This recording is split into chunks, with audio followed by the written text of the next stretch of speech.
ఈ తిరుమల ఈ లడ్డు మీద జరిగిన ఈ కల్తీ ఈ డిబేట్కి సంబంధించి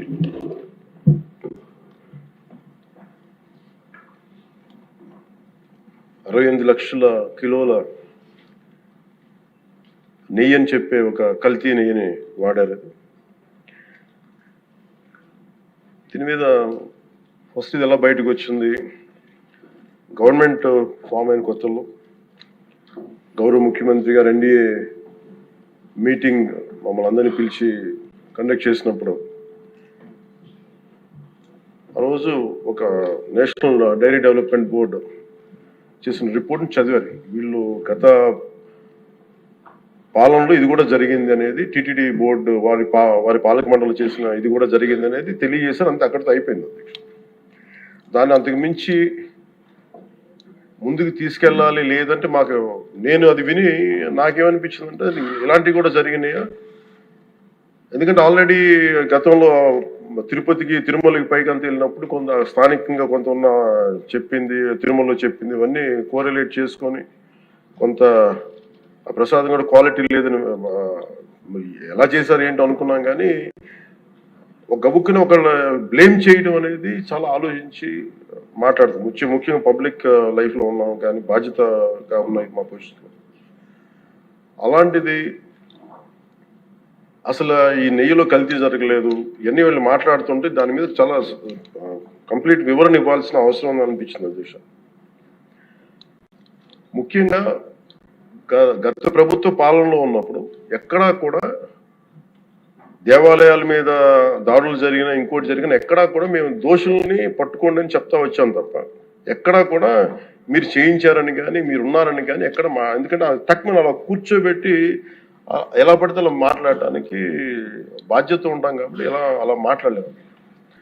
అలాగే ఇది కూడా గౌరవ ముఖ్యమంత్రి గారు రోజు ఎన్డీఏ సభలో చెప్పినప్పుడు మాకు కూడా ఏమనిపించిందంటే దీన్ని ఎలాగా అడ్రస్ చేయాలి నాకైతే ఇంటికి వెళ్ళాక నాకు అర్థం కాదు.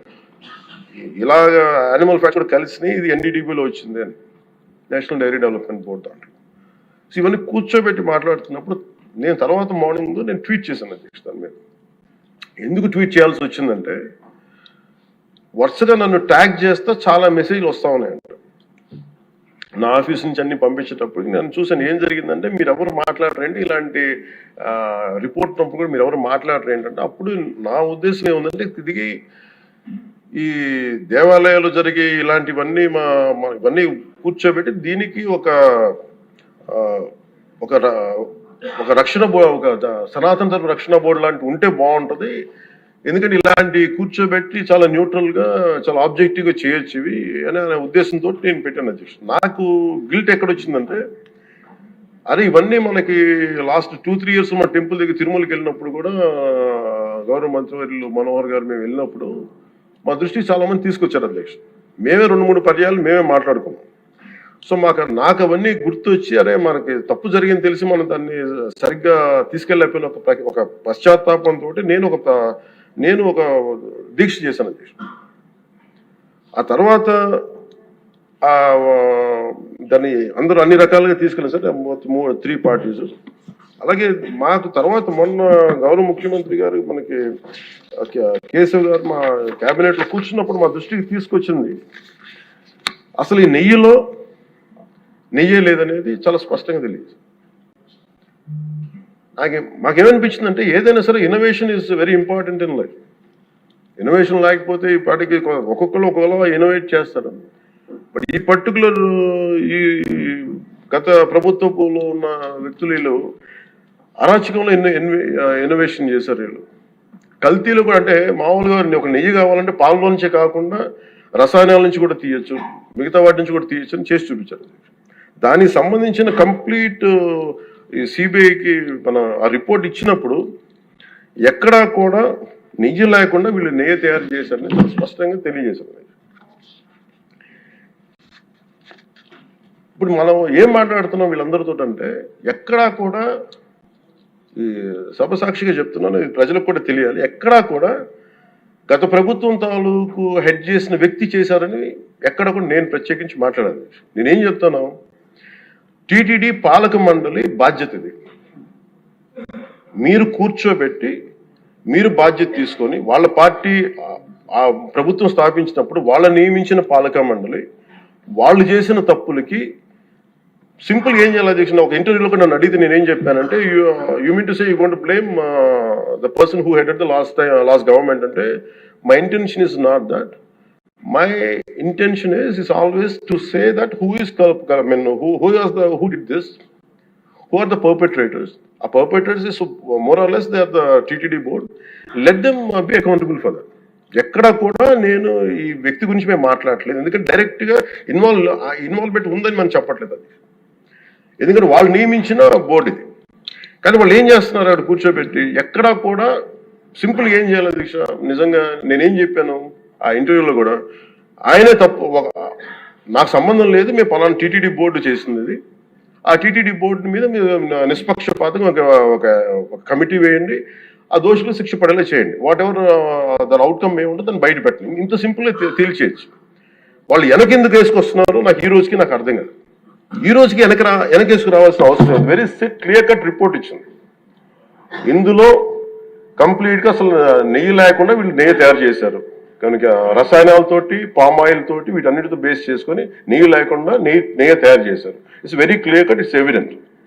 ఇప్పుడు ఎందుకు ఇంత డిస్కషన్ అవుతుంది అధ్యక్ష? మనందరం కూర్చోబెట్టి ఇంత సభా సమయాన్ని ప్రజలకు ఇవ్వాల్సింది కేవలం తిరుపతి లడ్డు గురించి ఎందుకు మాట్లాడాల్సి వస్తుందంటే, వాళ్ళు నిజంగా కనుక ఉప్పేసుకుని ఉంటే కల్తీ జరిగింది, దానికి తగ్గ లా ఏం కోర్స్ యాక్షన్ ఏం తీసుకోవాలో తీసేసుకుని అయిపోతుంటే దానికి ఎవరైతే పర్పెట్రేటర్స్ ఉన్నారో వాళ్ళకి ఆ శిక్షగా వెళ్ళిపోతారు. అలా కాకుండా అసలు ఆ నెయ్యిలో కల్తీ లేదు, యానిమల్ ఫ్యాట్ లేదు, రిపోర్ట్ ఇచ్చిన తర్వాత ఇవన్నీ. అందుకని ఈ సభ ఈరోజు ఇంతమంది మాట్లాడాల్సి వస్తుంది. మాకు ఏమనిపించిందంటే అధ్యక్ష, దీన్ని క్యాబినెట్ మీటింగ్ లో మా దృష్టికి తీసుకొచ్చింది మీకు తెలియజేస్తున్నాను మీ ద్వారా ప్రజలకి.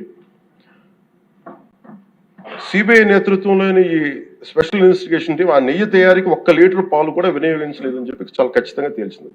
ఆ పామాయిల్లో రసాయనాలు కలిపి తయారు చేసినట్టు చెప్పింది.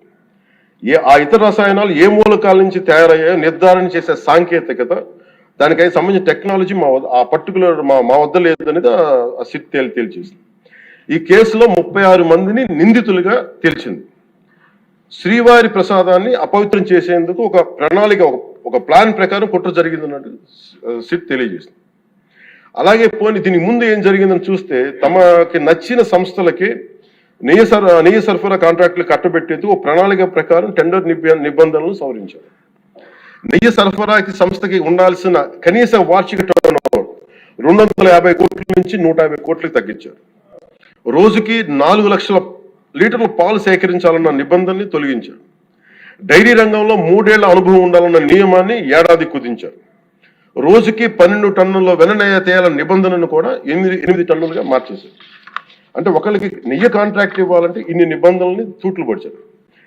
పోనీ అది చేసిన తర్వాత మళ్ళీ సవరణ అనంతరం వీళ్ళు ఎంపిక చేసిన సంస్థలు 20-23 మధ్య నెయ్యి సరఫరా చేశాయి. నెయ్యి సరఫరా చేసిన సంస్థకు అందుకు కావాల్సిన కనీస అర్హతలు లేవని సిట్ ఛార్జ్ షీట్ లో ఉన్నది. వీరు నెయ్యి సరఫరాగా ఎంచుకున్న ఆ సంస్థలు బోలేబాబా అని కానీ దానికి అనుబంధ సంస్థలు మాల్గంగా, వైష్ణవి డైరీలు 1 లీటర్ కూడా నెయ్యిని పాల నుంచి తయారు చేయాలని స్పష్టంగా చెప్పారు. ఇది 1924 మధ్య 11 కోట్ల మంది భక్తులను శ్రీవారిని దర్శించుకుంటే ఆ కాలంలో మొత్తం 48 కోట్ల లడ్డు ప్రసాదాలు విక్రయం జరిగింది. దాంట్లో సుమారు 20 కోట్ల లడ్డూలు నకిలీ నెయ్యితో తయారయ్యాయని చెప్పి టీటీడీ రికార్డ్స్ తెలియజేస్తాం. ఆ 11 కోట్ల మందికి రసాయనాలతో నిండిన మన లడ్డూలు పంపించారు. అలాగే ఇందులో 1,00,000 లడ్డూలు కూడా అయోధ్య రామ మందిర ప్రారంభోత్సవానికి పంపిణీ చేశారు. నేను మొన్న మన క్యాబినెట్ లో మన గౌరవ ముఖ్యమంత్రి గారు మేమందరం కూర్చొని మాట్లాడుతున్నప్పుడు నాకు పర్సనల్గా నాకు మెసేజ్లు ఏంటంటే, అమరావతి మన ఈ అయోధ్యకి పంపిన లడ్డూలు ఈ లడ్డూలు కాదు, ఇవి వేరే లడ్డూలు. అలా ఎలా తేడా చెప్తారు వీళ్ళు? దానికోసం ప్రత్యేకంగా అంటే అక్కడ నిబంధనలు ఎక్కడా కూడా మీరు నెయ్యి పలానోళ్ళు కొన్నారు మాకు డీటెయిల్స్ ఇస్తా ఉన్నారు. నేను సభాముఖంగా ఎందుకు వాళ్ళకి పేర్లు ప్రస్తావించారు, అది చెప్పిన వ్యక్తులు కానీ వీళ్ళు కానీ. నేను అడిగింది ఏంటంటే, ఓకే మీకు దాని మీద ఆధారాలు ఏమున్నాయి, మీరు ఈ లాటే పంపించారు అయోధ్యకి అనేది మీకు ఏముంటాయి? ఎక్కడ ఏం లేదు, అన్ని గాల్లో మాట్లాడుతున్నారు వీళ్ళు.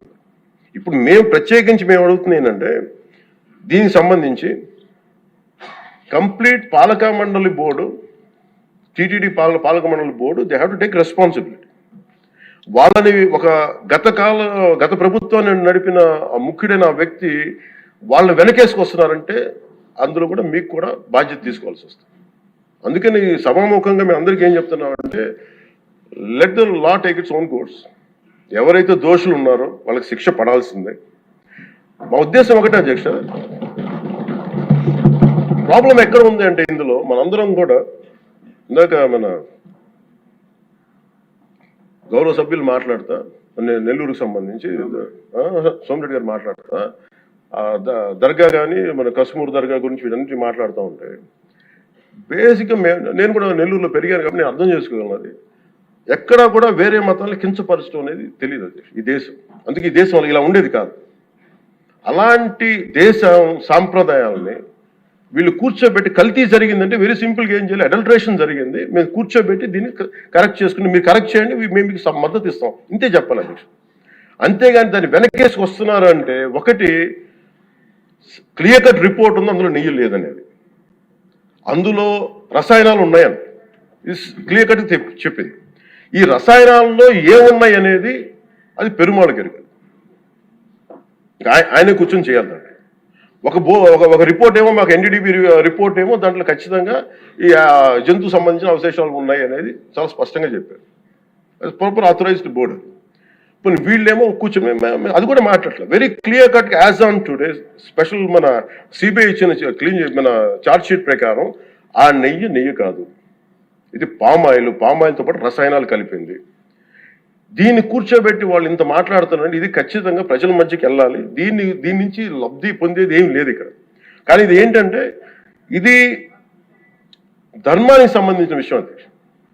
ఇదే ఇష్యూ కనుక, ఇదే సమస్య కనుక ఏ ఒక్క మతానికి జరుగుంటే, హిందూ ధర్మానికి కాకుండా, వెంకటేశ్వర స్వామి వారికి కాకుండా ఇంక ఎవరికి జరిగినా కానీ ఈ దేశం గగ్గులై ప్రపంచం అంతా గగ్గులు పెట్టేసేవాడు. సమస్య ఏముందంటే, ఇది ప్రతి ఒక్క హిందూ కూడా ఆలోచించాల్సింది.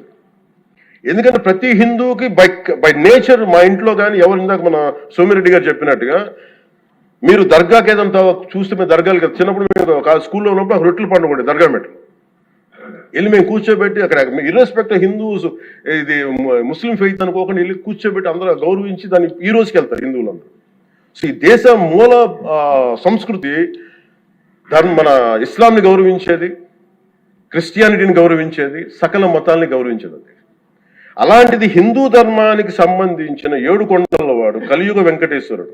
కలియుగ వెంకటేశ్వరుడు దైవం అనడానికి చాలా క్లియర్ కట్ ఉంది అది. ఎందుకంటే కలియుగంలో జరిగింది ఆయనే, దీనికి ఆధార పురుషుడు, ఆయన మూల పురుషుడు. అలాంటి ఆయనకి పెట్టే ప్రసాదానికి ఇంత అపవిత్రం చేసిన తర్వాత వీళ్ళు ఏమి కూర్చొని దాన్ని తప్పు లేకుండా లేదన్నట్టుగా మాట్లాడుతుంటే వీళ్ళకి నాకు ఏం మాట్లాడాలో తెలియదు. దీనికి ఒక్కటి కూడా ప్రజలకు తెలియజేయాల్సింది ఏంటంటే అధ్యక్ష,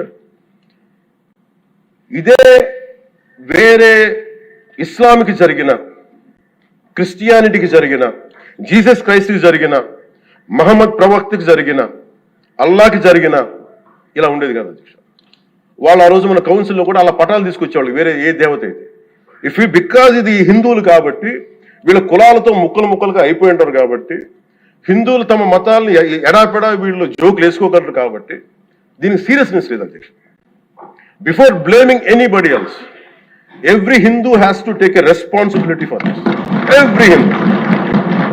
ఎందుకంటే మన ఇస్లాంని మనం ఎందుకంత కూర్చోబెట్టేంత వాళ్ళు గౌరవించే విధానం చూస్తే నిజంగా మనం హిందూ ధర్మాన్ని పాటిస్తాం, మనం గౌరవించుకోలేమో అనిపిస్తుంది మనకి. అది మిగతా మతాలను చూసి నేర్చుకోవాలి అధ్యక్ష. వీళ్ళకి ఏముంది, వీళ్ళు ఇంత మాట్లాడుతున్నారు తిరుపతి లడ్డు మీద. నిజంగా వీళ్ళు కనుక మాట్లాడితే, అదే వేరే మతం గురించి ఎందుకు మాట్లాడరంటే ఓట్లు పోతాయి అధ్యక్ష. హిందువుల ఓట్లు చాలా ఈజీగా ముక్కలు కులాలను చేసి పెట్టేసి పోతాయి. ఆ వెంకటేశ్వరం కాబట్టి శివుడు ఉంటాడు, శివుడు కాబట్టి అమ్మవారు ఉంటాడు, ఇది ఈజీ. ఈ నైజం జనాల్లో మారినంత కాలం ఇలాంటివి జరుగుతూనే ఉంటుంది అధ్యక్ష. వీళ్ళు ఇలాగే మాట్లాడుతూనే ఉంటారు. ఇది లోపల నుంచి అందరం కదలాలి, ఇర్రెస్పెక్ట్ ఆఫ్ పార్టీస్. నేను వైసీపీలో ఇప్పుడు రాని వైసీపీ నాయకులు కూడా అడుగుతున్నాను, వాళ్ళ పద్ధతిదారులు కూడా చెప్తున్నాను ఈ సభాముఖం. మీరు ఎవరన్నా సరే రేపొద్దున్న నుంచి మీరు వెళ్ళి తిరుమలలో వెంకటేశ్వర స్వామిని దర్శించుకున్నప్పుడు, ఆ నిలువెత్తు స్వామివారిని చూసినప్పుడు మీకు గిల్ట్ కలగకపోతే మీరు చూడండి. ఎందుకంటే ఆయన కళ్ళలోకి చూసినప్పుడు మీరు ఇన్ని తప్పులు చేసేవాళ్ళు మేము వెనకేసుకొస్తున్నామని ఎవరన్నా మాట్లాడితే ఆ పాపం వాళ్ళకే కాదు, వాళ్ళకు కూడా చుట్టుకోండి. ఇది ఖచ్చితంగా దీన్ని ఎక్కడో చోట దీనికి ఒక లాజికల్ కన్క్లూజన్ అయితే పట్టుకెళ్ళదు. దోషులకి శిక్ష పడాల్సిందే. ఎందుకంటే ఇది ఇక్కడతో ఆగకపోతే ఇది ఒక ఒక పరంపర అయిపోతుంది. అందుకని మేము ఖచ్చితంగా I'm committed to get this. Who are are the perpetrator, they should be punished. They should be punished. అలాగే ఈ ఒక ముగింపు 2 వాక్యాలు చెప్పి నేను మాకు చెప్పి మొన్న మధ్య నేను ఆముక్తమాల్య చదువుతున్నప్పుడు 218వ పద్యం దాంట్లో ఆయన చెప్పింది ప్రత్యేకించి ఆయన రాసిన ఈ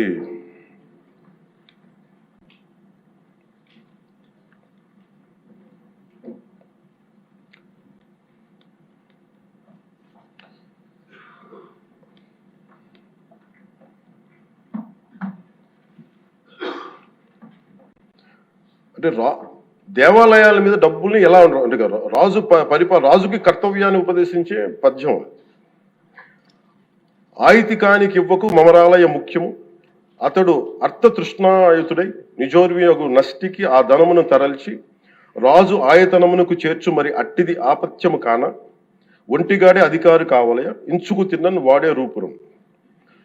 మనకు తెలిసిన మహా గొప్ప పరిపాలకులు కృష్ణదేవరాయలు రాసిన అముక్తమాల్యదలోని పద్యం. దేవుడి సేవలో ఎలాంటి వారిని నియమించాలో రాజుకు కర్తవ్యాన్ని ఉపదేశించే పద్యం. రాజు కోసం వసూలు చేసేవాడికి దేవాలయంపై అధికారం ఇవ్వద్దు. అలాంటి వాడు డబ్బు మీద ఆశతో రాజ్యానికి వసూళ్లలో నష్టం వచ్చినప్పుడల్లా దేవుడది ధనాన్ని తరలించి రాజు ఖజానాకి చేర్చేస్తూ ఉంటాడు. అలాంటిది తప్పుడు పని కాబట్టి ఎలాంటి మమకారాలు లేని ఒంటరి వాడే ఆలయానికి అధికారిగా ఉండాలి. ఒకవేళ వాడు దేవుడి సొత్తు తిన్నప్పటికీ ఆ పాపానికి వాడే నాశనం అవుతాడు. కానీ ఆ డబ్బు తెచ్చి రాజుకి చేర్చడం వల్ల ఆ రాజ్యమే నాశనం అవుతుంది అని చెప్తుంది అధ్యక్ష పద్యం. గత ప్రభుత్వ పరిపాలన కాలంలో జరిగిందంతా అచ్చంగా ఇలాగే జరిగింది. అంటే ఇది మనందరికీ కూడా చాలా లోతుగా ఆలోచించాలి. ఇది భగవంతుడికి సంబంధించిన అది. అంతమంది వెళ్ళి వాళ్ళ కర్మలను అక్కడ వేస్తారు అధ్యక్ష డబ్బులుగా. ఆ కర్మని ఆ పుణ్యస్థలమే కాపాడాలి. భక్తులు తాలూకు నిత్య 7 కొండల వాడి నామస్మరణే కాపాడ తప్ప ప్రజలు చేసిన కర్మను ఎవరైతే భగవంతుడి సొమ్ముతో ఆడుకుంటారో, భగవంతుడి డబ్బును దోచేస్తారో తరాలు కూడా లేచిపోతాయి. చాలా జాగ్రత్తగా ఉండాలి. ఇది ఎంత మనం ఇది చాలా పుణ్యకార్యాలకు ఇవ్వాల్సింది. అందుకని వీళ్ళందరికీ కూడా ఇప్పటికైనా దీని కల్తీ జరిగింది, వాళ్ళు ఒప్పుకుంటామని చెప్పి వాళ్ళు నిజానికి ఇంకా ఇబ్బంది లేకుండా ఇంకా మళ్ళీ దీని గురించి మీరు ఢిల్లీకి వెళ్ళి కోర్టులు వేసే కొద్దీ మీ పాపం పెరుగుద్దే తప్ప, మీ నాశనం కొంచెం ఫాస్ట్ అవుద్ది తప్ప ఇదైతే తగ్గదు. అందుకని దయచేసి అందరం ఈ ఒక్కటి అధ్యక్షుడు ఇంకొక మరో మాట చెప్పి మీరు ఎక్కడో చోట ఈ దేశం హిందూ దేవతల మీద, హిందూ ధర్మం మీద దాడి జరుగుతున్నప్పుడు irrespective of political parties, irrespective of what you are, where you are, which language you speak, ఏ భాష మీరు మాట్లాడతారు, మీరు ఏ కులస్తులో తెలియదు, కానీ హిందూ ధర్మాన్ని మటుకు దాడి జరుగుతున్నప్పుడల్లా ముక్త కంఠంతో ఏకాభిప్రాయంతో ఖండించకపోతే మటుకు ఇలాంటి పరంపర కొనసాగుతూనే ఉంటుందని తెలియజేసుకుంటూ సెలవు తీసుకుంటాం. చాలా పవన్ కళ్యాణ్ గారు చాలా అత్యద్భుతంగా ప్రజల్ని ఆలోచింపజేసే విధంగా చాలా అద్భుతంగా మాట్లాడారు. అప్పుడే అయిపోయిందా అని ఫీల్ అయ్యేలాగా చేశారు. ధన్యవాదాలు. ఇప్పుడు గౌరవ ముఖ్యమంత్రి వారి